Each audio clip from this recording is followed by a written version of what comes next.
I'm only using food and my stupid sense of humor to get you this real message, which is the world is mostly great. I'm not making a show about how I wish the world was. I'm just showing you the way I find it, the way it is. And, you know, most of it's fantastic. Just don't watch the news.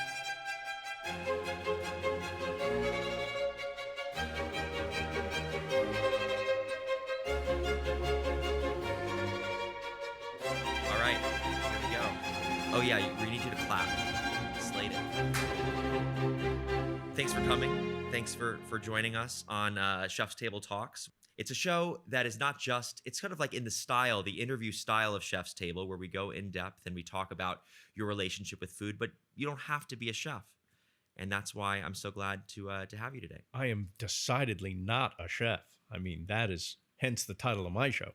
Yes. It suggests somebody that needs taken care of. Yes. So that's me. Yes. But chefs like me because I love them. I have the highest respect for chefs. I didn't grow up in a house where cooking was valued even. It was just get food on the table, and it didn't have to be delicious. That was not a requirement. It was, here's what we can afford, and you will eat it. That was my house. Wow. Yeah. I didn't have garlic, the flavor of garlic, until I was 18 years old and went to college. Really? He's looking at me like a... I'm seeing you it. lived like an animal. Well, it immediately makes me want to ask the question, what changed for you? Or, you know, and that kind of leads us to sort of like our tee-off question is like, what is the meal that changed your life? That's one of them. That's a really good... I'm a freshman at Hofstra University. The kids and I, let's go to this cheap Italian restaurant. We can afford this Italian restaurant. Here comes a what can I afford at the table? I'm not kidding. A bowl of pasta with red sauce. That's it. That's what I had. Spaghetti and red sauce. Couldn't even meatballs. That was already an extra $1. So I'll just sauce. The most delicious thing I ever had. The kids are like, what? It's just pasta and sauce. I said, no, what are these? Like, look. What are these chopped up little white bits in there? They said, what, garlic? I said, yes. Wow. Garlic. Wow. I'd never had that flavor. Can you imagine? No. Can you think back to the first time you had garlic? It's probably... No, I mean, it's like seeing a new color exactly. or something. It's hard to imagine that you had never tasted it never until that tasted age. it. And when you taste it, it's for me, it was like, you know, in the Wizard of Oz when she opens the door and now the movie is in color. Yeah. Exactly like that. Were you growing up because you were only eating, what was a typical dinner? Like what was a dinner? Hamburger Helper, the cheapest cut of meat from the grocery store. And it's, you know, my joke was in our house, meat was a punishment because it was so gray and so tough. You know, my mother had a setting on the oven for choux. Wow. And then when it was choux, that's when we ate it. And I used to be punished by, you're not leaving the table until you finish. You know, this is an old world mentality. Yeah. That comes from a place of scarcity, I imagine. Not just scarcity, the Holocaust. Yes. So this food was hard earned and you're going to eat it, you little shit. So I would stuff it in the back of my cheeks like a chipmunk and then go spit it out. So even just food for your parents, even just having food, just being able to wake up and live, like that is in itself, like that's a luxury in that context. And I'm a spoiled little brat who doesn't want to eat this very fine dinner. Yeah. But you're a kid. You don't know. You don't have that basis of comparison. No, of course not. Listen, I get mad at my kids because they don't know what Casablanca is, right? They think the latest whatever Marvel movie is the best movie they ever saw. I'm like, come on. Yeah. How about something with a story? You want to see something with a story? Yeah. And no, what do they say? They say no. They don't want to see anything they're better now because they're in their late 20s. So, in fact, my son is 31. They're much better now. Okay, so you're only eating this limited amount of stuff. Are you seeing other kids eating things? And are you ever going to their houses? And are you afraid to try stuff? I become very picky. Right, exactly. And so both my parents worked. Yeah. I would come home at 3. Yeah. And I'm alone. That meant raid the cookie jar, raid the pantry for any junk food. I would fill up on absolute junk sugar, donuts, cookies. You're craving sugar. I'm That's craving. the thing. You want anything that's like a treat. I'm a kid. Yeah. So that's what I want. And then I'm kind of full by dinner, which is an act of self-preservation. And yet it's driving my mom especially crazy. He's not eating anything. Yeah, because I had a sleeve of Oreos when you weren't home. Right. And then they're going to punish you. Finish that. Also, they're worried about my health. I'm a skinny little kid. I'm malnourished because I'm eating Oreos all day. Because you're not having any vegetables or protein or anything. Vegetables. So that would give you kind of a tough relationship with food. Yeah, until I leave the house. And then I realize, oh my God, this is a phenomenal world that I knew nothing about. Wow. And I mean, I still love pizza, hot dogs, hamburgers, all the stuff that juveniles like. Many of us still have those favorite, touchstones to childhood. And I'm not saying anything bad about those foods. You can't subsist on them solely. You do have to have a salad once in a while. You do have to eat your vegetables once in a while. People can't just be supplements. So I'm at Hofstra, and when I graduate Hofstra, I'm always fascinated at the food world. I move into New York in 1981, and I'm reading about these magical places called 4-star restaurants in the New York Times. And I'm like, I want to go to one of these. Now, in the 80s, a 4-star meal in New York was $100. I saved up. I would eat tuna fish for dinner every night or a hot dog. That was my regular dinner. It's what I could afford being an out-of-work actor in New York with a theater major. I graduated with a theater degree. I don't have to tell you, the whole world is open to you when you move into New York City with a theater degree. Mm-hmm. So now I'm, mostly a guard at the museum.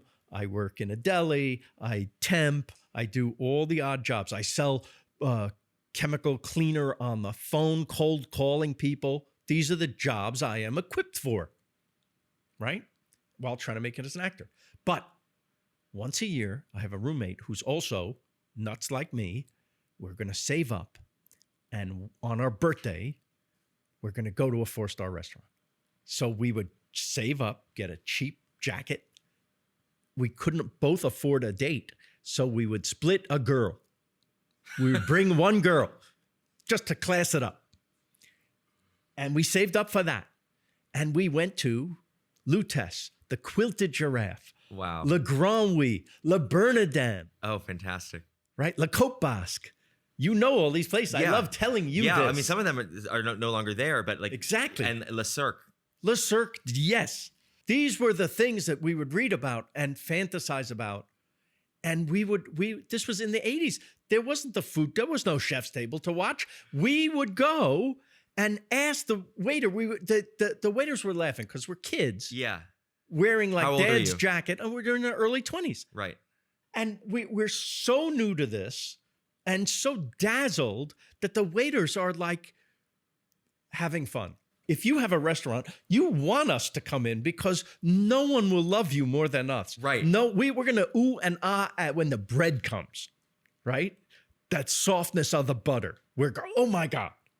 Do you want to see the kitchen? Boy, do we. Yeah. And we go in the kitchen Yeah. like backstage at Disneyland. Yeah. We thought we were, so cool that we got to go to the kitchen. It was like, going backstage on Broadway and meeting everybody. You were. And I feel like that's, I wonder, what was it? Is it just that you started to love food again? Is it the aspiration of living in this other rarefied world? Like, what was it that made that your goal? Is it just the articles? Is it who were you reading also as the Times critic at that time? Do you let's remember? See. Who was? Because somebody is writing something. If you name that them, makes I'll remember. It seems like something is really drawing you into that, and I wonder what that. Well, what Ruth Reichel, I remember, was one of them. Course. She wrote a line. I love that I know her now, and I could tell her, you got me to Peter Luger's because you said your last line of that review was, I have a limited amount of steaks I'm going to have in my lifetime. Wow. I want them all to be at Peter Luger's. Wow. How do you not want to go to Peter Luger's No, after that's you read a fantastic. line like that, Yes. right? Yes. This sounds very good. Yeah. And to this day, it's my favorite steakhouse experience. Yeah. That's like, I call it birthday good. Yes. You want to eat there on I your like birthday, that. right? I like that birthday good. Yeah. And I think that's right. It's a little bit of that story and that feeling that makes you associate. It has to be delicious also, but Yes. that's what it associates into your memory, and it Right. becomes your thing. And then there was a guy who wrote an article, who wrote a review of Mama Leone's in, I forget his name. Maybe you know. Do you remember all the New York Times reviewers? No. I mean, I know. We can look I know it up, Ruth I'm and sure. Then Sam Sifton, and then to the present. Right. No, this was years ago. And Bruni. But my parents, when they found out we were going to these 4-star restaurants, they thought I had a drug habit. They really, Because they were wondering where you're working so hard. You're this doing all is these what you're different spending jobs. money on. Yeah, I imagine that would be difficult. They wouldn't be able to understand that. You're not saving money. You're going to this restaurant and spending how much? They thought it was obscene. I think that I wonder, is the mentality, because being a survivor of the Holocaust, Yes. being survivors of the Holocaust and Yes. living through that, Yes. you're unable to accept that it won't, that tomorrow is going to be okay. It's just not your values. they're not. It can't be your value. So they need to save. They need to like spend the Save, minimum on the save, food. minimum of everything. And then that affects you because Yeah. you didn't go through that trauma, and you No. want to experience the world. When I'm 10, I asked for a bike for my birthday. The 5-speed Stingray that all the kids had in 1970. Okay. And I would bother my parents to the point where my mother would say, "Do you know what I had when I was 10?" And then you get the Holocaust story. So when you're 10, you don't care about your mom's Holocaust story. You just want the bike. Now I look back and I'm a little ashamed of that 10-year-old. No, Have a little compassion. But it's not your fault. I understand. You were 10. I guess I'm gonna let myself off the hook You today. can. You can. It's okay. But you understand? Yeah, That it's of course. a shtetl mentality, Yes. right? We could be thrown out or Any day. rounded up any day. We better save for that day. So everything is saving for that day. Yeah. It's a sad way to go through life, Absolutely. and it's a terrible thing that people have to do to this day. What were you just talking about? Yeah. So that's horrible. Yeah. However, one night they say, "Why are you going to these restaurants?" I say, "I just love the whole thing. I love the whole." And like I read this in the New York Times. I read the, and they say, "But we don't read these reviews." I said, "Some of them are really like, here, look at this one." And I go to a review, and he has savaged Mama Leone's in Times Square, and it was the funniest thing I've ever. And I read it out loud to my parents, and we bonded over this because they were crying laughing. It was so well written and so funny. Hilarious. Now, I never go negative in my show. Yeah. I know, your show, you don't feature chefs you don't like. You feature the best of the best. Yeah. Why? Because we have a limited amount of time on television. Why are we going to waste time with Yeah. the okay or Yeah. the mediocre Yeah. or not great? And we had that big conversation about negative criticism Exactly on, right. on your show. Exactly right. Yeah. So, however, I'm still a person. This was funny. Oh, sure. This was funny. And I don't want to say Mama Leone's deserved it, but I think he went after them because it was such a tourist trap Yeah. and such a ripoff to people that it's a public service to write this review. Okay. Yeah. And I think that's nice for your parents to hear, because it's like, yes, it is a little silly and it's fun, but it also, is it the right way to spend money? My mother Maybe- goes to the maybe opera. not. She spends that on the opera. Sure. Yes. That's great. She has money for that. Why can't I have money for this? Because it's not valued the same way. Right. That opera is art and culture. This is food. So what I'm trying to tell them is it's art and culture. Yeah. That Yeah, it's yeah. my art and culture. Yeah. This means something to me. Why is my sense of taste any less than your sense of hearing? Right? Yes. The pleasure you get from sitting at the Met and watching this gorgeous spectacle and the feeling that a world exists of beauty and tremendous voices of angels. Why can't I have that at Le Bernardin? That's my Met. And so when I had some money, let's flash forward, I bring my parents to Lutece. I have to drag them kicking and screaming They have to get dressed up. They have to come into the city because they live in Rockland County. And they come in, and my mother, the whole time, this is not for me. This is not my scene. Okay, she's just, I want you to know. Okay, Ma, thanks. You want me to know you're not going to enjoy this. Okay. And she orders her thing, and it comes, and she's like, so formal. And then she takes a bite of it. And my hand to God, she goes, now this happens to be very good. What a victory. Total victory. And from that moment, they got it. And my dad, who wouldn't eat anything, nothing. He wants everything plain. This is a guy who will eat a dry sandwich with no condiments, right? Like nothing. Your hamburger, you want anything on it? No. Wow. Zero. Doesn't want melted cheese. Doesn't like melted cheese. Doesn't like, just like totally plain man. Wow. We take him to this place and here, taste this. And suddenly he's eating it and loving it. He would never order it again. But if it's in front of him, like if you go to a place that has a tasting menu, he's asking at first, can we get just a plain? No. I can't have a Wiener Schnitzel? No. Wow. But when the tasting menu comes, maybe it's a money thing. It's a repression. Like it's been I think paid for. That, yeah. He's going to eat every bite. Because it's already, then it'd be a waste not to eat it. It would be a waste not to eat it. You can flip that. Yes. Because after it's been ordered, like there's no choice. Yes. And then there it is. And then he's tasting it and he's enjoying because he wouldn't want to waste it. So the freedom in the no choice. Yeah. So that's how you can kind of set your parents free, is by not giving them choice. Giving them no choice. You hostage them into a restaurant. That's what I do. They're suddenly able to experience things, and they don't have to feel shame in enjoying food anymore. Yeah, it's my fault. Yes. Yeah, I love it. It's great. Now I'm the parent. That's a beautiful thing. It was one of the joys of my life to be able to afford to take them to Italy. Yeah. To take them to because we never traveled at all. Yeah. We never went anywhere. Yeah. We never had fancy food. We never had delicious food. It just wasn't a priority. Yeah. They were saving up for that terrible day. Right. And then their son gets lucky, and I can take them. It's beautiful. It was wonderful. It was wonderful. I treasure every one of those memories. We took them everywhere. And then when the kids were born, we took to everybody so they could have their grandkids in Paris. That's so wonderful. And then they can see that, they can open up to the world and enjoy it. Yeah. And in a way, the way that they kind of boxed you in, I see in you, especially when we watch Somebody Feed Phil, like, we see you experience the world with wonder and with joy and appreciation and with curiosity. Because I'm a little new to it. Yeah. In a way. Yeah. Even though it's been the bulk of my life now. Yeah. Right?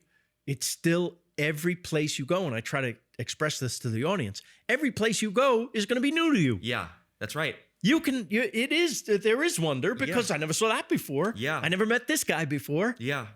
So never tasted that before. Yeah. And one of the things I love about your show, and it specifically was I think it was in a Tokyo episode, where you're just a little, and I think a lot of Americans who travel abroad or may not have traveled much, they go to another country and they're kind of looking at the food with sort of a little bit of a fear. And you are maybe the first host of a travel show that admits that we're a little nervous about, of course, what we're going to eat here. Yeah, I don't want to eat a bug. And so that makes it so kind of relatable. Yeah. Whether it's a bug or it's like I can't remember if it was an eel or you eat something with the fish with all the bones in it. It was some kind of thing like that. Yeah. But you did it. And then you report it to your parents on the Skype, laptop, which was so beautiful while they were with us. I really enjoyed that. And so something's just so deeply human about how in your work you are so yourself. And I think that's why it works. I've had a lot of practice. Yeah. Being myself. Yeah. And it's I knew it couldn't work otherwise. Mm-hmm. I couldn't pretend to be. You know how I sold the show. Let's go back there. Yeah. And also, one quick detail before we move from that. So you were a museum security guard. Yeah. Okay. At the Metropolitan Museum of Art. I worked at one point. I worked the graveyard shift from midnight to 8 in the morning, which is not pleasant. But I did absorb a lot of the art because I had time to read everything on the wall that you don't have time when you're a visitor to the gallery, when it's crowded. And I'm trying to stay awake. But I think I'm 21, I can do this. And it turns out that I couldn't, especially because I got in a play, which was the whole point of working midnight to 8 in the morning, so that I could rehearse during the day, do a play at night, finish the play, go to work to pay, because the play didn't pay. Not that the Met paid very much either, by the way. But at least I could live. So on my third night without sleep, they found me asleep. Where? In a gallery, in a period room exhibit. Oh, no. On a 300-year-old bed. Yes, I was wondering if it was going to be one in the beds. And there's a great kids book called I think it's called The Mixed Up Files of Miss Baisley. Yes. Frank Weiler, if you're familiar with that. Yes. And it's such a fan. It's actually kind of a dream for me as a kid growing up in New York City, going to the museum, that I could do that and sleep in one of these ancient beds. And so what was the reaction? Just because I just want to complete this picture. I can be honest with you, it wasn't good. I remember walking over to the bed in a daze. I was also on cold medication. Okay. So I'm zonked out. Yeah, you're at the end of your rope. Your body is shutting down. Crazy. The You're not sleeping. The You're idiocy of thinking that I could do this, muscle through it. The body says otherwise. I just remember walking over to it. That's all I remember. And cut to a supervisor, a security supervisor, shaking me. What are you doing? And I remember looking up at her. She was a big woman. I said, how did she get in my room? I thought I was at home. Oh my God. Yeah, you're like, you're in a stupor. How did she get in my room? That's so crazy. And she says, get up. And I'm like, I get up and oh my God. And the period room is very short. It's in the third floor of the American wing. You can still see it. It's called the Hart Room, Hart. And it's a, period room from the Old West. And I'm on this bed. Not fancy. It wasn't like... Were you under the covers? No, but a little drool on the pillow with my keys here, my walkie-talkie here. I'm in full uniform. What a scene. Asleep, unconscious. And, they take me down to the head of security. He's wearing a gun, even. He says, listen, to you it's a bed. To me it's a bed. To them it's a work of art. You're fired. And what they do when they fire you, if you work the graveyard shift, they open the door to the back of the museum. You're not allowed to go out the front. They clean out your locker downstairs in the basement, and they give you your things. You give them back their uniform, and they escort you to the back door. I was let go at 1 a.m. in Central Park in 1981. Right, because the back of the museum is literally in Central Park. Scary. At 1 a.m. Central. Oh yeah, at that time, yes. It was like a very dangerous city. It's like throwing a kid to the wolves. Oh my God. And you're also probably hallucinating from or you're not. This was the following day. Right. So first they sent. Oh, so you came back. I finished the shift. You finished the shift. They found you. And then I think nobody's told me that I don't have a job. Okay. But when I showed up the next day at midnight, yeah, that you have to report to dispatch. Oh man. So what was that walk like for you? That must have been scary, rough. Terrifying, or yeah. Okay. Wow. You had a dream to follow, I imagine. My roommate actually worked at the front desk, the reception desk at the Metropolitan Museum of Art. And the following day, he called me and he goes, do you know that in the entire Metropolitan Museum of Art, there's one room that's not available to the public today? Do you know what that is? I said, no. He said, the Hart Room. Because a guard fell asleep on the bed and they have to check it out to make sure it's okay. And he says, I'll never forget this, I'm both proud and ashamed of you. Well, you've made a mark on history. It now says Phil Rosenthal slept here. Oh my God. No, it doesn't. But so now cut 8 years forward to Hollywood. I'm in Hollywood. I'm trying to make it as a writer because I found that you could eat tuna fish for dinner every night as an actor, but as a writer, I could eat whatever I wanted. So now I'm going to try my hand at writing, and I have a playwright whose plays I had been in at Columbia Grad School. He wants to break into sitcoms, and he asked me, do I want to break into sitcoms? Sure. I know all about sitcoms. Why? Because I watch TV morning, noon, and night instead of having a normal childhood. Right. I just watch TV. Gotcha. So what should we got to write a sample script, a spec script. What should we write about? Well, the hot show right now in 1989 is Roseanne. Let's write a Roseanne spec script. What should the story be? And I say, what if the dad needs extra money and he gets a second job at night at the local museum, and he falls asleep on a 300-year-old bed? And when the agents around town read this script, they said, what an imagination. Wow. I thought that it's too far-fetched for Roseanne. They didn't do it. Yeah. But we got hired almost immediately on another sitcom from great. that script. That's good. So then it all worked out. It did. And then from there, you became a writer on the show. I became not on that show, but on another show. What was your first show you worked on? The Robert Mitchum sitcom. Okay. It was a disaster. No. But what you can learn from your first job in show business, you can learn in any job in show business. Just how the stuff works, just the daily schedule, the weekly schedule, how to put on a show, literally with cameras and all the, the workings. Every show is kind of the same. The only difference is the quality, right? So the quality is something you need to work on, I noticed. So I went from bad show to bad show. And then finally we got on a show that at least people had heard of, and that was called Coach. And on my third year of working on Coach, I got a video cassette of a comedian who had been struggling for 12 years to get on David Letterman. And from his 1 6-minute appearance on David Letterman, Letterman said there should be a show for this Ray Romano guy. And so I saw the tape. I remembered that I had actually seen the performance the night he was on and remembered it and thought he was hilarious. And we met at Arts Deli here in LA and hit it off. And that's how that happened. Wow. It's interesting how these things just kind of ripple into each other. And you're watching TV as a kid is not always a terrible thing. It was to my parents. Exactly. Again, where they're coming from, there were so many European culture, they didn't watch any of this stuff. Right. They thought it was all, well, my grandmother had the best term. This is a term I use to this day. She thought most American culture was Quatsch mit Soße.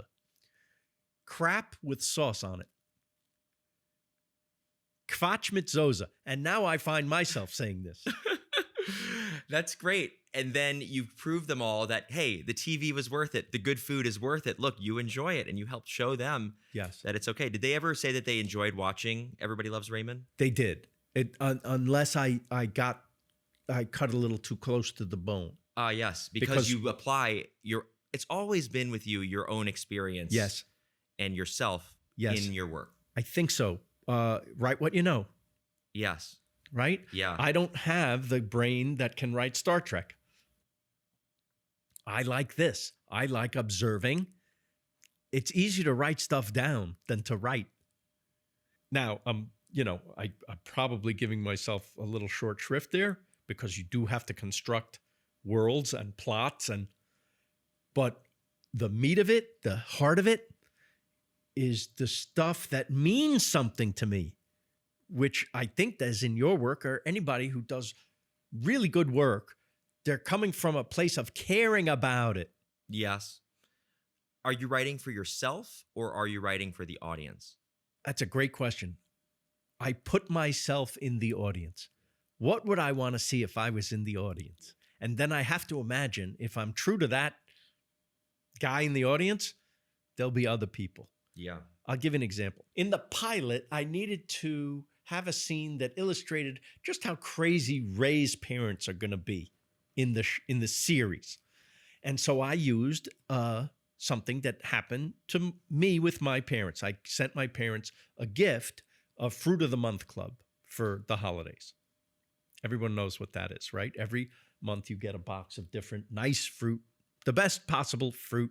I thought they would like this. So I get a call from my mother. Philip, we got your gift. Did you know that it was a box of pears? And I said, well, yeah. You like them? She goes, oh, like you meant to do that. She says, they're very nice. But there's so many of them that there's over a dozen pears here. What am I going to do with all these pears? And I said, well, you could give some to Dad. How many pears can your father eat? Philip, please do me a favor. Don't ever send us any more food again. And I said, well, Ma, another box is coming next month. And she said, what? More pears? And I said, no, a different box every month. Every month? Oh my God, Max, you got us in some kind of cult. Why did you do this to me? What am I going to do with all this fruit? I said, you eat it, share it with your friends. She goes, which friends? I said, I don't know, Lee and Stan. Lee and Stan buy their own fruit. I can't talk anymore. There's too much fruit in the house. So that was pretty much a great example of trying to do good by your parents and it blowing up in your face. I thought it was so specific, though, that the audience would go, they're crazy. What I didn't realize and learn from putting it in was that your parents are crazy too. Yes.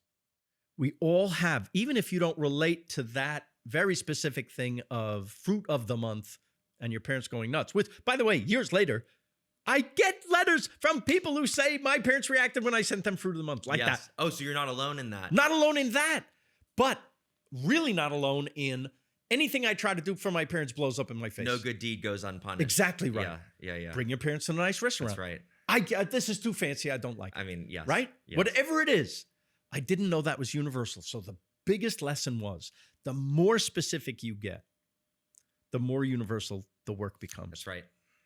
So because when you drill down on chefs, you see their eccentricities, their picadillos, their neurosis even in the food, in the work, and we relate to it. Why? Not that we're great chefs, but we feel that way about a thing in our life. That's right. We relate to the feeling behind the specific. Yes, we relate to the feeling in general. And that's why when you write broad, then it actually ends up being for nobody. Exactly and right. When you write it specifically, yes, you don't have to, it's impossible to make everybody in the room happy, but of course you can get a lot of them and they'll sense your sincerity and they'll sense the specificity. And that's the whole, you got it. That's the whole thing. So you have to work for yourself. You have to write for yourself.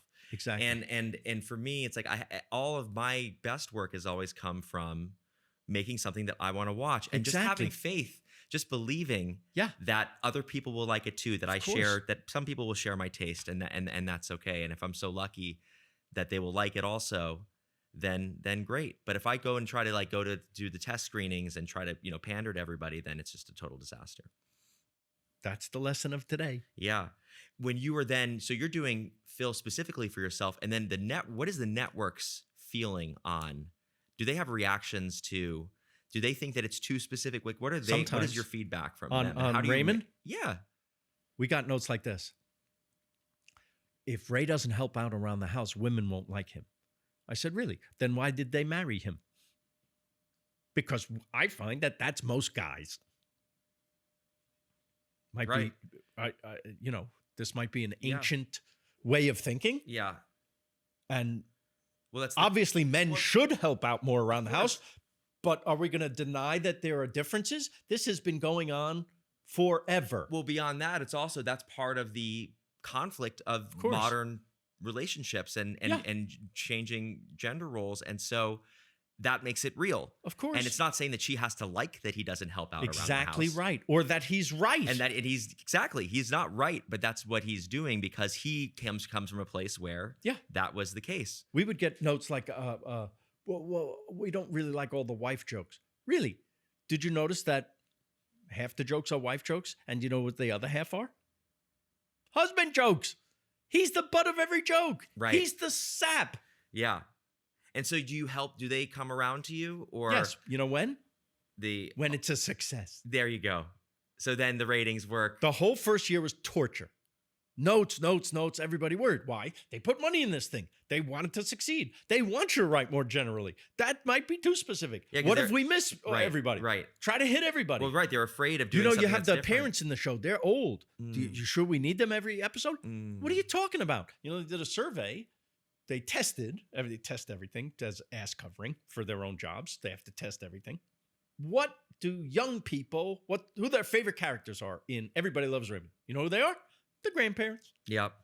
There you go. Because that's who they see. It isn't they need to see. They want to see people that are funny or different from themselves, funny. And they see them in their lives. Because and it's like, funny. oh my God, that reminds me of my crazy grandparents. Exactly. Yeah.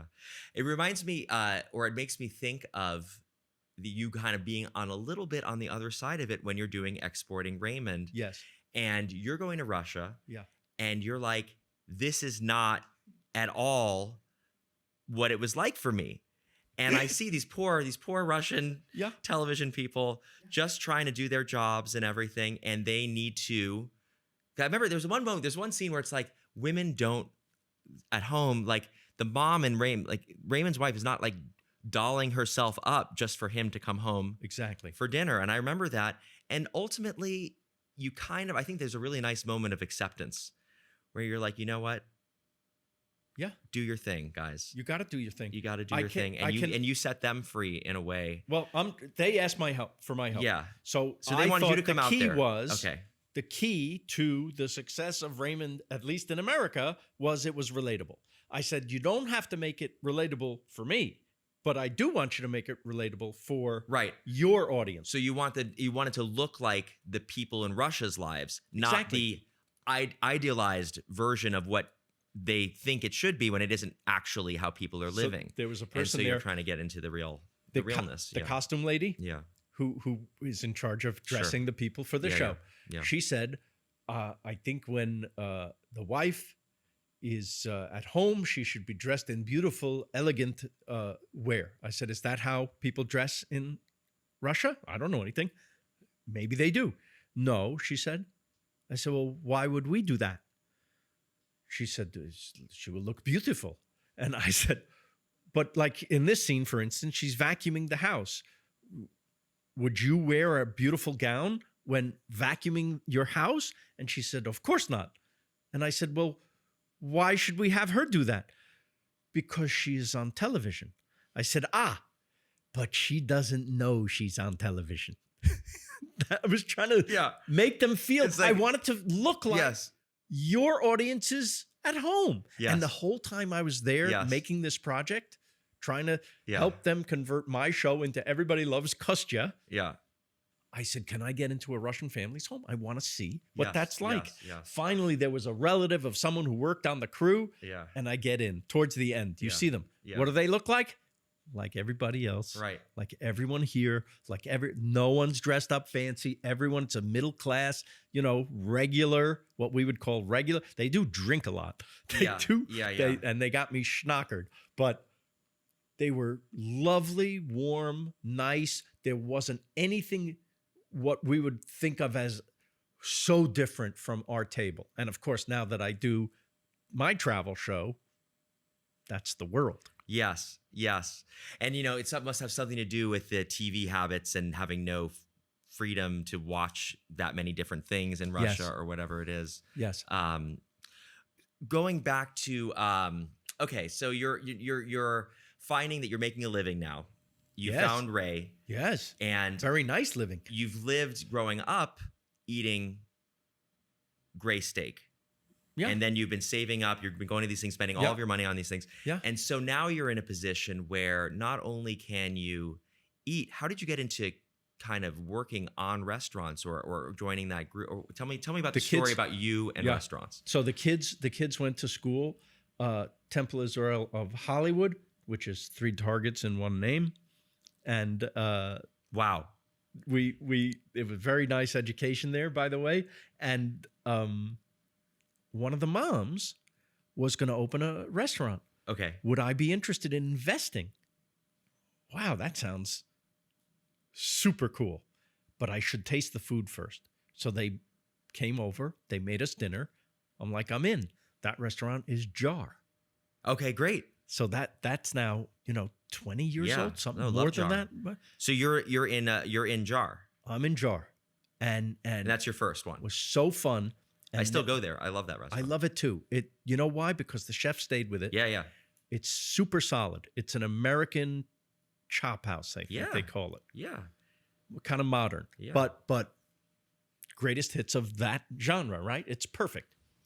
The building was going to get sold. The restaurant was going to get sold after a year. I said to my business manager, what do you mean? It's not going to exist anymore? And they said, no. I said, what? It's too good to go away. Is there something we could do? He said, you could buy it. Oh, okay. Let me think about that. He said, the restaurant is good. You should do it. So I did it. Well, now with ownership comes all the headaches. So I didn't want that. So after a year of that, because I was running Raymond, I couldn't do both. It was too much. But now the restaurant's becoming very successful. So I sold it to the chef. It's now her restaurant. And God bless her. She's done a phenomenal, her name is Suzanne Track. No, I see her there. Yeah. And her and Preach, her sous chef, they've done an incredible job. We still love it. The money that I got from selling it to her, I started investing. So all the fun of ownership with none of the headaches by investing. And I thought, we put money into funding arts programs all around, dance, music, theater. This is one of the arts, like I said. So this is, something that I love doing. And I'm in a bunch of restaurants here in LA and I love it. And now I'm going to open one for the first time from the ground up, my restaurant with Nancy Silverton. And do you get to experience the headaches as well on that one? Oh yeah. Okay. Especially from the city. Right. And you've never actually built one from the ground yourself. We're literally taking over a space and completely transforming it into a diner that looks like it's been there for 100 years That's on great. Larchmont Boulevard. I love that. And is that nostalgic for you specifically? What is your diner? What is your diner memory? What is your diner in your mind? Home. It's like your second home. Right. So it was, if we ever did go out, it would be the deli or the diner because it was, inexpensive. Yeah. And the most inexpensive choice that wasn't fast food. Yeah. Now at least there's something so Hamish and warm about that. And it's literally is comfort food. Yeah. And we always loved it. And then you go to college, even high school, after high school, any event, any school play, any sporting event, any meeting after school, where are we going? Going to the diner. It's open late too if you're a kid with a car. That's right. So that becomes your kitchen in a way. We're so comfortable there. We know the waiters and the waitresses' names, right? They take care of us like mom would. So that was it's that we always talk about this ratatouille moment. Oh yeah, of course. When you have that bite and it whisks you back to that idealized childhood, right? So that's what the diner is for me. Absolutely. And when you have someone like Nancy Silverton, laser beam focus on the waffle. Oh, that's the best waffle I ever had in my life. That you're going to remember. Yeah. The best tuna melt, the best burger, the best. Oh, she makes a patty melt that you're going to go insane. We did at Art Basel, we did a chef's table diner. Right. And Nancy she was there. Yeah. And she did a wonderful turkey plate dinner. And this it was is completely so delicious, yet so familiar. Yes. It brought out the best of my memory of like what a turkey dinner is supposed to. It tastes like Thanksgiving. Exactly. In a beautiful way. And it's better, it's not changing the recipe. Yeah. It's just changing the ingredients and knowing how to cook them perfectly. I love that. And so you said you're working with your daughter on the diner. She's the creative director of the diner, meaning the physical look. She's supervising the designer. She's gonna, we have pictures of my parents because the name of the restaurant is Max and Helen's. Oh, yes. Oh, that's so sweet. Yes. And, the social media, I guess you need. So there's that she's overseeing. She's actually taking part in the hiring of staff with the general managers, and her fiance happens to be the head chef at the diner under Nancy. Oh, wow. Okay. Mason Royal. So that's a real family business. He built out Trejo's Tacos and oh, cool. Broad Street Oyster and a bunch of other restaurants. He's super talented. I did not suggest him for the job. He came to tastings that I was having with Nancy. Nancy fell in love with his take on stuff. She said, you should be the chef. Okay. That's so great. It's her recipes, his execution. Yes. He's also contributed his creativity because once you have a prototype of a recipe, you now have to scale it for 100 people every day, right? Yes. So that's the I see that. The magic, and everyone's working together. It's such a labor of love. Yeah. And really fun. What a lovely kind of full circle for your parents that were terrified to eat anything delicious. Yes. Your dad who refused to put anything on his sandwich or burger and was just like raw dog everything that he would eat. His just favorite thing was fluffy dry. eggs. Fluffy egg. Well, that's He nice. liked very soft scrambled And eggs. you have that. Max's fluffy eggs. And now on the other side of it, being a parent yourself, your parents wouldn't let you eat anything cool. Do you have the opposite thing with your kids where you're like, you have to try this and you get annoyed when they don't? Is it the opposite of how your parents were with you? I found that if you exposed kids to everything, Yeah, they would naturally gravitate towards. right. I remember one of the proudest moments of my life as a father was we went for Chinese food, and I looked, and my 3-year-old Ben was by himself. No one was watching him. He was taking the clams and black bean sauce and slurping them down. Oh my God. I said, Benny, you like that? He says, I love it. Yeah, That's my boy. that's amazing. Yeah. That's my boy. My kids gravitate towards caviar and toro, unfortunately. That's Lily. Yeah. In fact, Mason, they met at Coachella. He's running the Broad Street Oyster tent. Yeah. She comes in. They're introduced by a mutual friend. He says, would you like some oysters? She says, it's the desert. I don't feel comfortable having it. He says, stay right there. He goes in the back. He brings out a tin of caviar. Now they're getting married. Wow. That's the most California meet cute I've ever heard. I love that stuff. Yes, of course, the caviar comes in. That's fantastic. What? Here's something that I love to hear, and I think this is just something that people love. This kind of story, you know. You said you're selling detergent. What were you? You're on the phone selling stuff. Farm and implement cleaner. You're selling farm and implement cleaner. You're reading a working. script. You're working a graveyard shift. Yeah. And then you suddenly now it seems like Raymond becomes a hit quickly, and then what is the transition between pre-Raymond Phil and then now there's rich successful Phil, and like what did you feel a big difference? Did it happen suddenly for you? Because we're talking in the context like you didn't really have much, and now you're buying restaurants, and we kind of miss that thing in the middle. The biggest shift wasn't that. The biggest shift was from going to having $200 in the bank to selling our first screenplay before I even got work in Hollywood. My friend and I wrote a screenplay. Yeah. On spec. Yeah. And HBO bought it. Mm. For, this is 1988, Mm-hmm. $70,000. Mm-hmm. Suddenly, I'm a thousandaire. Wow. That was the biggest jump. So that's what it felt. That's when you felt like, wow. And not only do I have money, you're like, I can do this. What did that do for your confidence? I'm a writer. Yeah. Now I'm a writer. Right. Now I can write. Look, with first thing we ever wrote, boom. At the same time, some friends of mine write a play for ourselves to be in, and that worked. So, God is telling you, maybe you be a writer.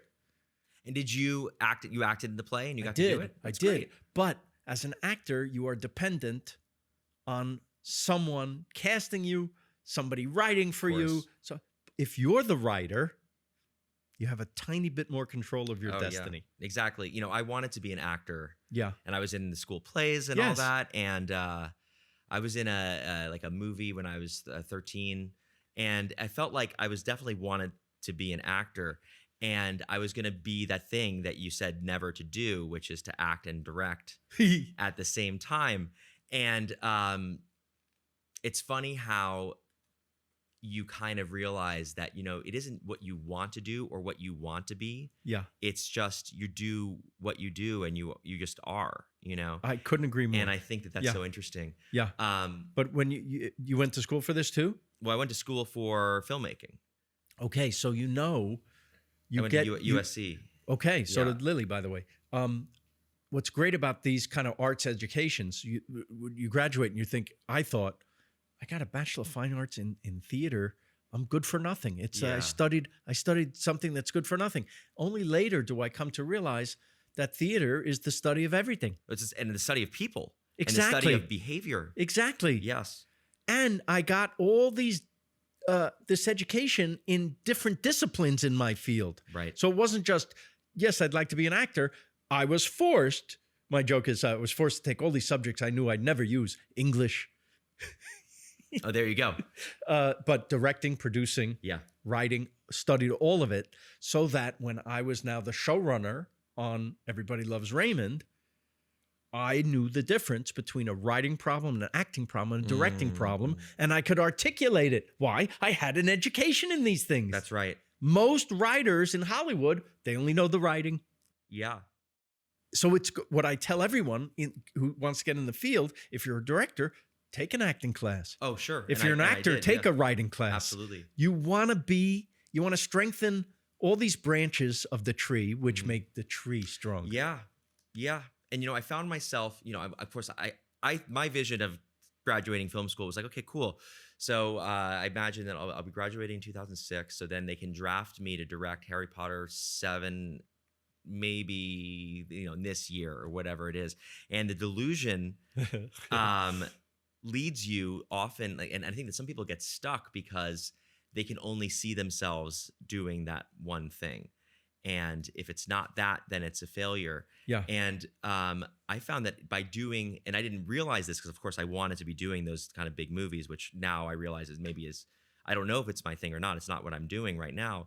But I realized that it was the jobs that I was taking, the odd jobs. Yes. So it's like I'm shooting behind the scenes videos. I'm an editor on one thing. I'm an assistant director on another thing. I'm a grip. I'm a sound operator. I'm doing literally everything that I can on anybody that I know that will hire me in any capacity, only to realize that actually what makes a director is knowing how to put the pieces together. Yep. And if you have an idea and then you can communicate to your crew, you speak their languages as well. Like, I know how to do cinematography. I know how to do these things. I'm not the best at it. I'd rather work with people who are better at it than me. Mm-hmm. But I think that a lot of the places I've found a success in are because I've been able to apply my rudimentary knowledge in a way that I can communicate with them, and I can see if I want to work with people who are better and learn from them also. But that's the whole thing. And I think the directing, so much of it is communication, don't you think? Oh God, and show running specifically. If you're in a position where communication, where you're running anything, you better know how to communicate. The worst bosses are the ones who can't communicate. Yeah, and it's like, it's not just it's like, what is it? There's this triangle that we kind of were thinking about. I can't remember when this was. I think it was in a film class, or it may have been just with my friends after a film class. This triangle of talent, hard work, communication. That's it. And you have to have ideally 2 of them. I think you gotta have 3 of them. Having all 3 of them is the best. Well, you're competing with the world. So exactly. When people ask me what is the most important element in a sitcom, writing a sitcom, is it the characters? Is it the dialogue? Is it the story? Is it the setting? I said it's everything. Yeah. You have to make every one of those things as strong as they can be. Yeah. Why? Because the next guy is going to have all of them. Yeah. Well, yeah. I mean, the competition is so intense. It's like the orchestra. The pieces, like, you have to have all these pieces. All the different instruments have to be in tune. They're in good shape. Because a bad oboe can just tank the whole. It can just tank the whole thing. That's it. Yeah, that's it. Yeah. It's like, by the way, you go to a restaurant, and if it's not, if there's one thing that's annoying about it, you may not go back. Just one thing. One dish, the music is too loud, the waiter was nasty, whatever it is. You had to wait way too long. It was a pain in the ass to park. Any one of those things could be the difference between you going back or not. And I think a lot of it is the same with the entertainment. Because why? There are a million choices. So why settle if this one thing is annoying when this one is just pure gold to me? I love everything about this. Why am I going back to that thing that has the one annoying thing I don't like? Yeah. So doing Raymond, you stayed there the entire time. You never passed the reins to anyone because this is like, I'm the chef. You're the chef. Yeah. And you couldn't. You didn't want to. Didn't want to. Yeah. And when we stopped because we wanted to stop. Right. We felt we had enough. And I also, being a student of TV, I had seen the shows that stayed too long and hurt themselves. Wasn't so good. So maybe they don't last forever. And from the very beginning, I thought, I want to do a show. Yes, it's for CBS, but in the back of my mind, it's for TV Land. I want it to be on. Listen, we have a shot. Yeah. Here's my shot to have a TV show. Yeah. Don't you want to make something of lasting value? Yeah. If you do topical jokes right, you're sometimes it's dated before it airs. Right. So you're putting a stamp on and a date stamp on it, sell by date. And what if we just dealt in the universal? Right. Relationships, Yes. Characters. Yes. That's it. And that's the most important thing. The rest of it is sort of like set dressing in a way. Absolutely. And I think that if you get to, and you've always kind of stuck with the core, and I think that also this is going to be interesting for people who know you for Somebody Feed Phil and may not know about the full breadth of the success of Raymond and your That's okay. part in it. But This- I'm going to this do it. I coming- know it's okay for you, but that's why I'm here. And so it's like you have 15 Emmys, Best Comedy Series twice. And, you have your WGA award, your acting in movies, you have all this stuff. And you kind of have chosen now not to do the same thing that you were doing before in terms of writing a sitcom. You went off of sitcom and now you're doing, this traveling, being yourself in the world and connecting people to the world in a really kind of fun way through your point of view. Why? What changed? What made you want to go there? After Raymond ended, Yeah. I did think my purpose in life was to write more sitcoms. Yeah. Even though I had an idea for this show, I had an idea for a travel show Right. because I saw we went to Italy with Raymond. Raymond didn't want to travel. He didn't like the idea of traveling. He was also afraid of flying. And it took me years to convince him to do this episode in Italy.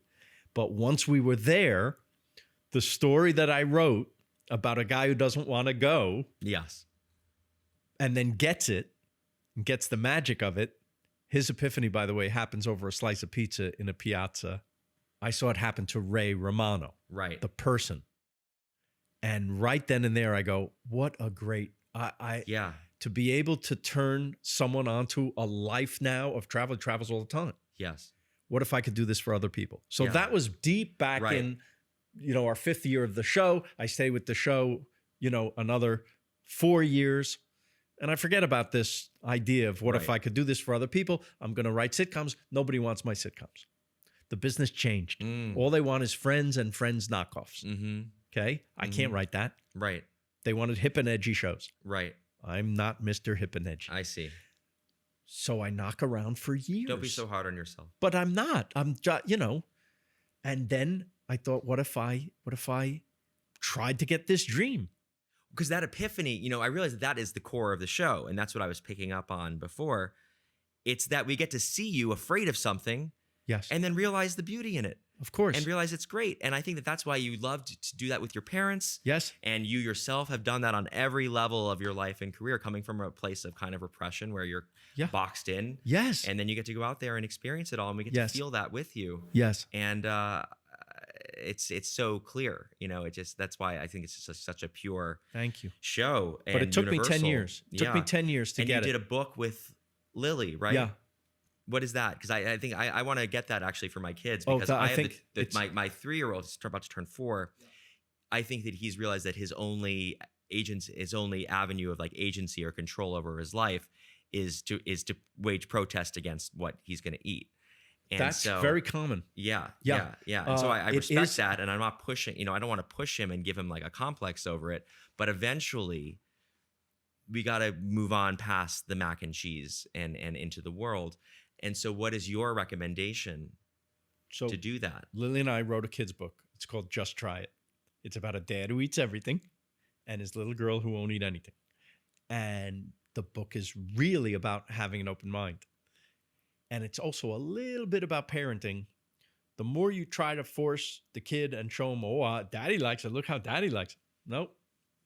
I swear to you, if you leave them alone, they're going to find it on their own. Mm-hmm. Now, there are other ways. This isn't the only way. This is the way we do it in this book. But I heard that people pay their kids to eat. They give them a quarter if they'll taste it. Yeah, and I heard that that's actually fine.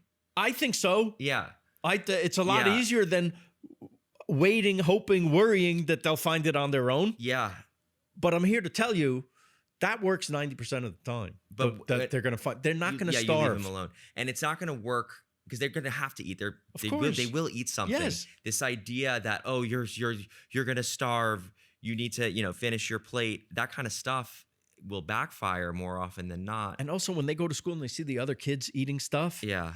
That was the beauty of school Right, lunch. they'll see by that the other way. kids are eating it, and just because you're doing like, Daddy loves this, it's like, okay, look at you. I am so different from you. You're a giant. Yes. And the other thing is that, and I clocked this when you're talking about how your mom would be like, oh well, when I was your age, and that thing when we go when I was your age, and we make it about ourselves as parents, right? That completely alienates the kid, and they have no idea what you're talking about. That's not their experience. Yeah. Their experience is, you look like you're doing pretty good, Dad. Why can't I eat what I like? Yeah. Yeah. Yeah. Yeah. And that's their ultimate power, is that they can choose what they're gonna eat or not, or they're gonna spit it out. But the key is also, just exposing them. You bring them to everywhere. Yeah. You know what my favorite thing is? I take them to their favorite restaurant is Petit Trois.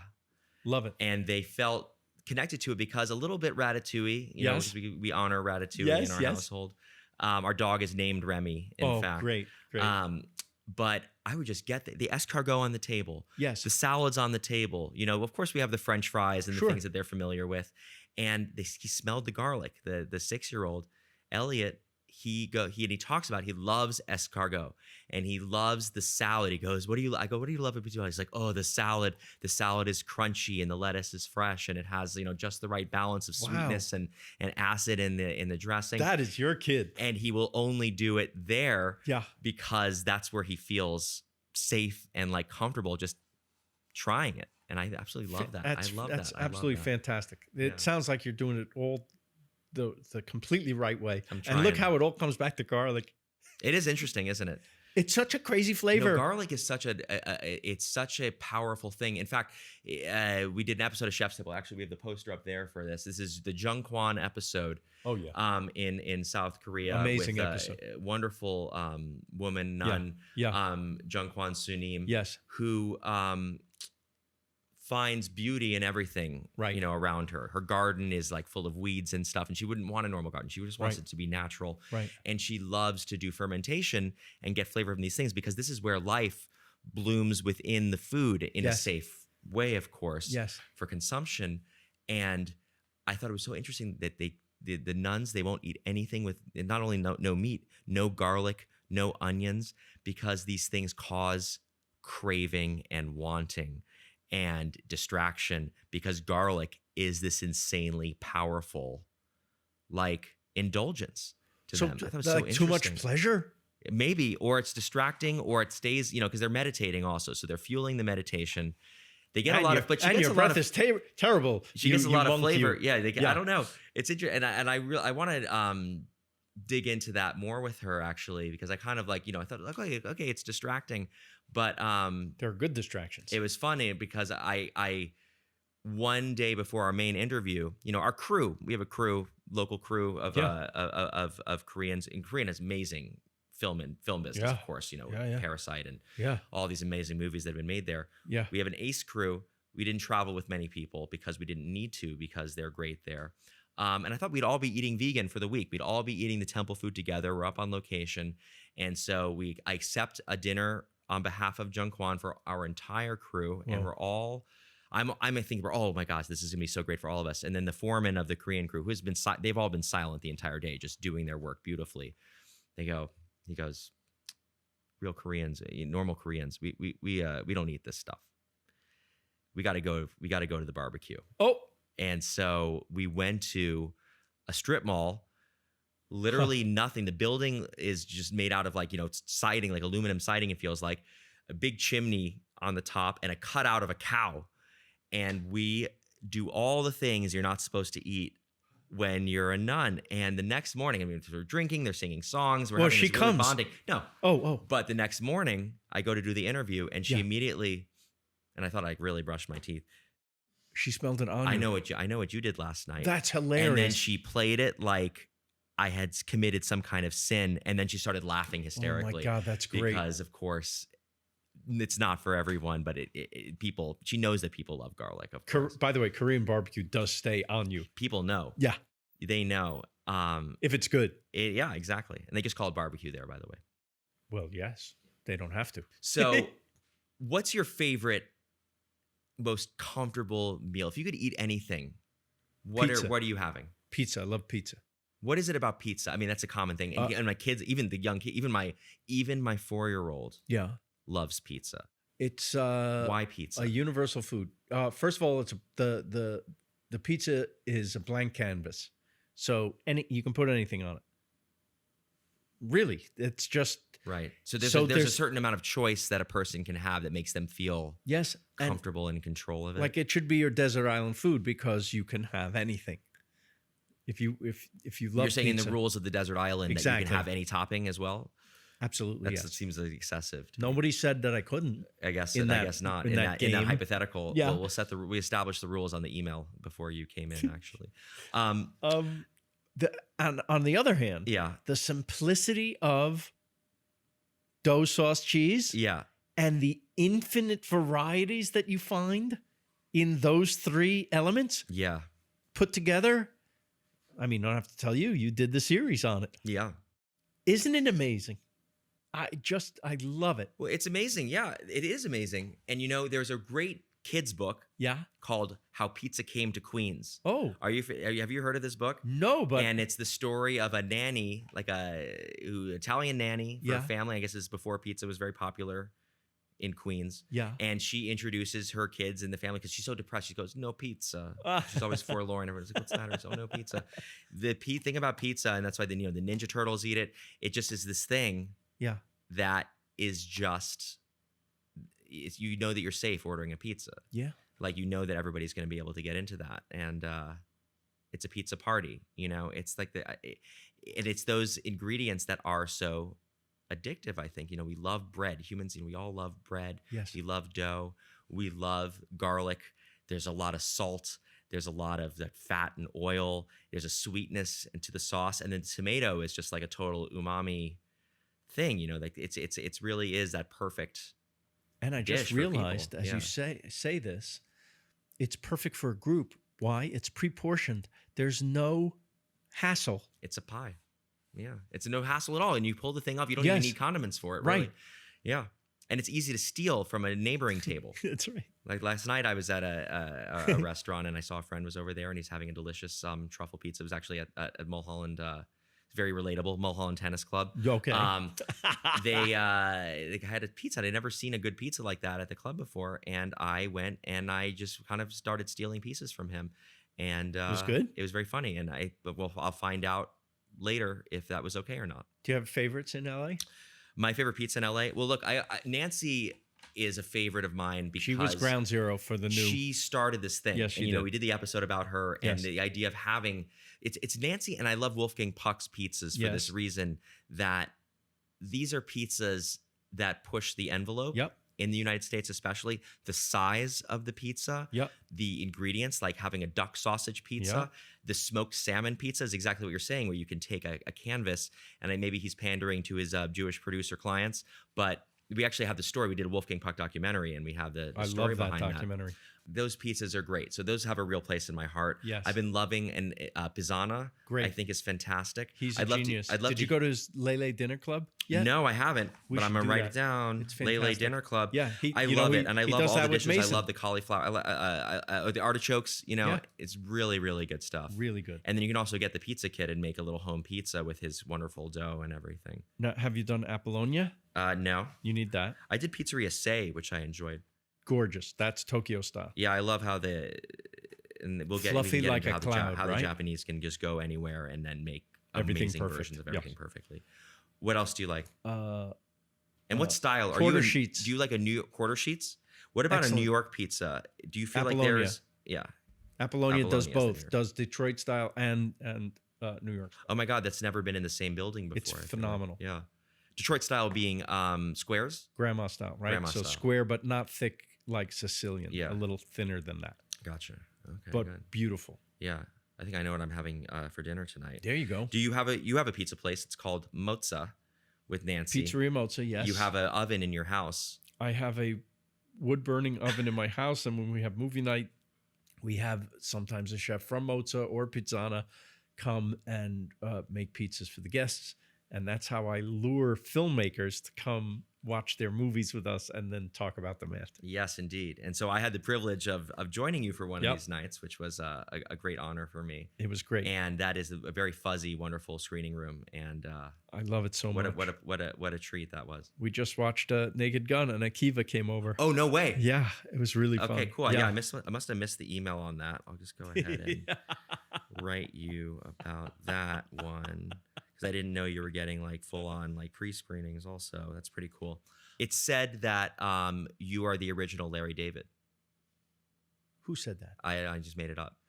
Care to comment? I'm a little bit like him in that if Seinfeld was, he was the guy behind that. Right. And now the full flower of his persona is in front of you in Curb Your Enthusiasm. I guess that the guy behind Raymond, now here am I, although I could call my show Why Curb Your Enthusiasm. Yeah, well, it seems like you've kind of have come opposite, whereas he is curmudgeonly and cynical. Yeah. You are, you are curious and vivacious. So do you get compared to Larry? Did you guys know each other in that world of television? I knew him a little bit, but to his credit, he knew that I would be someone funny for him to bounce off. That's and right. So he had me on the show a couple times. Yeah. And the best one was where he was trying to get out of having lunch with me and wore a MAGA hat to avoid me. Oh, yes, that's great. Because you're the one who loves people. Yes. And he's not. So he's sort of like the yin to your yang. And so I am annoying to him. And I love that he would bring you as his nemesis, just in the terms of your sociability. Exactly. Yeah. So when I met him, 25 years ago at a party, every word out of his mouth could be a plot for Curb Your Enthusiasm. Yes. So the first words he said to me, I meet him. I say, hello, it's so nice to meet you. He says, not hello. He says, you think it's all right to throw gum in the fireplace? Is it okay? I'm going to say no. But this is instead of hello. That's what he says to someone he's met for the first time. That is amazing. So the character is true to him. Completely true. And I think that's crazy. Was he before you on TV? Yes. Okay. So he was there, and then you were doing your own thing in parallel. And he is much older. Oh, yes. I see now. Maybe 5 years. Well, I feel like the only way we can get him to come on either of our pods is by publicly taunting him, or does that not work so well? I don't think he's coming on a pod. I don't think he does it. No. I think he'll do Conan maybe. He will? Yeah, he's done it. Okay, cool. But, we're little pishers next to Conan. Yeah. Conan's great. Yeah, I love him. Does he have a podcast? He does. That's wonderful. I think he's one of the funniest people who ever lived. I think he's amazing. I think, all the late night guys right now are doing God's work. Mm-hmm. They are essential, I think, in these times. And they're super funny. Yeah. You know what? Actually, I talked to an astronaut recently. Oh. I'll tell you one thing, and maybe cool. we'll use it or not. But I talked to this astronaut. He said that, I asked him, like, what is the perspective that you get from being in space? You see Earth is small. I'm sure people ask you this a lot. But like, what is the lesson here? And why explore? Like, why go there? Why even do it? And he said that the measure by which a society is successful is by its capacity and willingness to explore. And so if you're willing to learn and you're willing to explore and you have that ability, that means that you're doing well. That's correct. And then if you're regarding the world with curiosity, great. If you're regarding the world with fear, not so great. And that's the difference, Are we afraid of each other, or are we curious about each other? Are we curious about the world, or are we afraid of it? Right. And I think that people should watch Somebody Feed Phil. Yes, and I they think should. It's very important, because this type of show is rare, and a show that is, it's a travel show, and that is so relatable, like for the reasons we talked about somebody who may not want to try a tiny little crab. Yeah. You give it a chance. And I think that's really beautiful. And I think that it's very positive.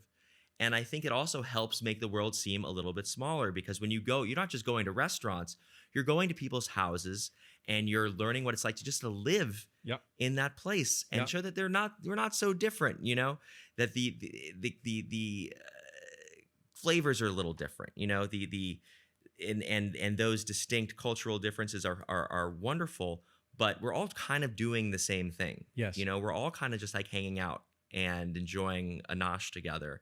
And I wonder what your plans are for the future of the show, and what is the message that you like to convey? I'm only using food and my stupid sense of humor to get you this real message, which is I think the world would be better if we all could experience a little bit of other people's experiences. That's very important, and it's getting more important. Beyond that, I think if you're inclined to watch a show like yours or mine, you're already a nice person, I think. Your heart is in the right place. Why? Because you're attracted to this kind of thing. You're exactly the type of person who should be traveling. Why? Because we need to be exporting nice today. And exporting people who are curious. Yes. And who are curious about other people's lives, other people's cultures, which food is, of course, a giant part of. When you eat, that's why I'm using the food. You're literally taking in the culture, right? It's becoming part of you. And when you like it, it's you've now opened another avenue in your life. Mm-hmm. What you get back, yes, I want you to go out and export nice, because we need to show the world that we are not all terrible. Yeah. In fact, we're decent people. Yeah. What you get back is invaluable.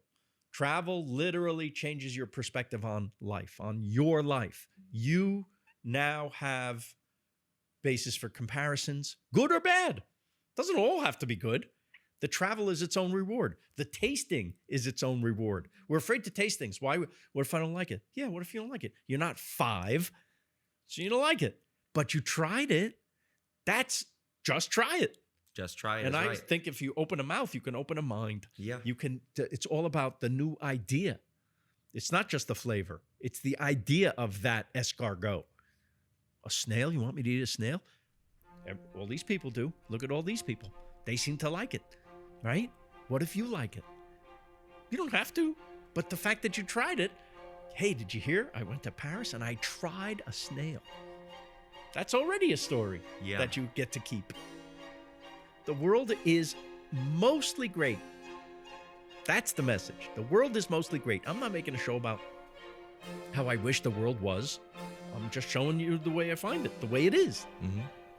And, most of it's fantastic. Just don't watch the news. All right, cut all that. Thank you. Phil, thank you so much.